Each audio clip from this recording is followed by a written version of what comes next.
อือหือหลายคนดูแล้วก็รู้สึกว่าไม่โอเคนะครับกับการกระทำของเขมรที่มันขัดแย้งกับสิ่งที่รัฐบาลไทยบอกว่าเมื่อวานนี้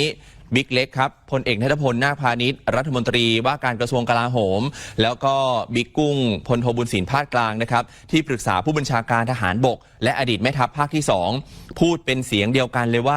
ปฏิญญาสันติภาพปรากฏว่าคุณผู้ชมทีเนี้ยคลิปนี้เพจส่องเขมรเอามาโพสต์นะครับบอกเป็นคลิปที่ทหารของเขมรเองบริเวณด้านหลังปราสาทตาควายที่เชื่อมกับเนิน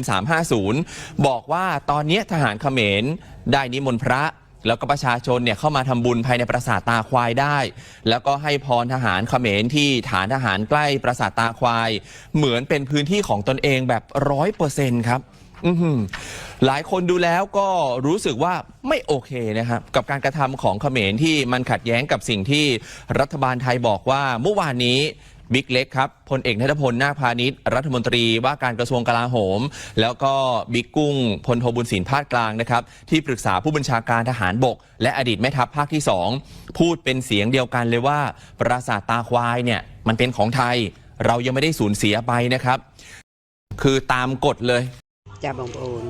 នេះគឺសៀមគេមិនសុខចិត្តជាខ្លាំងបងប្អូនគេបានប្រាប់ប្រជាពលរដ្ឋរបស់គេថាខ្មែរយើងនឹងបាននាំប្រសង់និមន្តពីសង្ឃនិមន្តប្រសង់ទៅធ្វើបុណ្យនៅក្នុងកន្លែង